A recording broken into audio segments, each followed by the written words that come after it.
بسم اللہ الرحمن الرحیم۔ السلام علیکم ویورز، آج میں آپ کو کتے کی 10 صفات اور اس کی 3 نجس عادات کے بارے میں بتاؤں گی۔ حضرت علی رضی اللہ تعالیٰ عنہ کی خدمت میں آ کر ایک شخص پوچھنے لگا کہ اللہ تعالیٰ نے کتے کو نجس کیوں قرار دیا؟ تو حضرت علی نے فرمایا کہ کتے کی وہ 3 عادتیں ہیں جس کی وجہ سے کتے کو نجس قرار دیا۔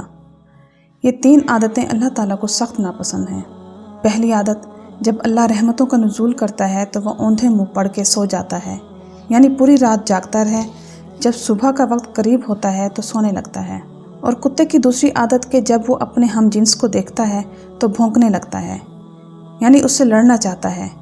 اور تیسری فطرت ہے کہ وہ اپنی غذائی ضرورت پوری کرنے کے بعد بچا کچا کھانا زمین میں گڑھا کھود کر دبا دیتا ہے تاکہ کوئی دوسرا نہ کھا سکے۔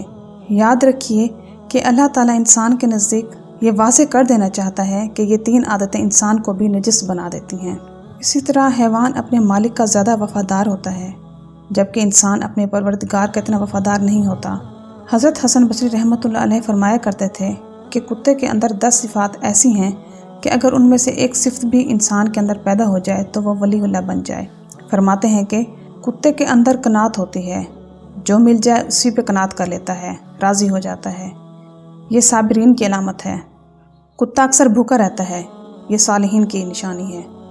کوئی دوسرا کتا اس پر زور کی وجہ سے غالب آ جائے تو یہ اپنی جگہ چھوڑ کر دوسری جگہ چلا جاتا ہے، یہ راضین کی علامت ہے۔ اس کا مالک اسے مارے بھی تو یہ اپنے مالک کو چھوڑ کر نہیں جاتا، یہ صادقین کی نشانی ہے۔ اگر اس کا مالک بیٹھا کھانا کھا رہا ہو تو یہ باوجود طاقت اور قوت کے اس سے کھانا نہیں چھینتا، دور سے ہی بیٹھ کر دیکھتا رہتا ہے، یہ مساکین کی علامت ہے۔ جب مالک اپنے گھر میں ہو تو یہ دور جوتے کے پاس بیٹھ جاتا ہے، ادنا جگہ پہ راضی ہو جاتا ہے، یہ متواضعین کی علامت ہے۔ اگر اس کا مالک اسے مارے اور یہ تھوڑی دیر کے لیے چلا جاتا ہے اور پھر مالک اسے دوبارہ ٹکڑا ڈال دے تو دوبارہ آ کر کھانا کھانے لگتا ہے، اس سے ناراض نہیں ہوتا، یہ خاشعین کی علامت ہے۔ دنیا میں رہنے کے لیے اس کا اپنا کوئی گھر نہیں ہوتا، یہ متوکلین کی علامت ہے۔ رات کو یہ بہت کم سوتا ہے، یہ محبین کی علامت ہے۔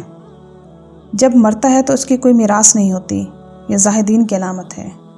غور کریں کیا ان صفات میں سے کوئی صفت ہم میں بھی موجود ہے؟ امید کرتی ہوں کہ آپ کو میری آج کی ویڈیو پسند آئی ہوگی، تو میری ویڈیو کو لائک کرنا اور میرے چینل کو سبسکرائب کرنا مت بھولیے گا۔ میں انشاءاللہ مزید دلچسپ معلوماتی اور اسلامی واقعات آپ کے ساتھ شیئر کرتی رہوں گی۔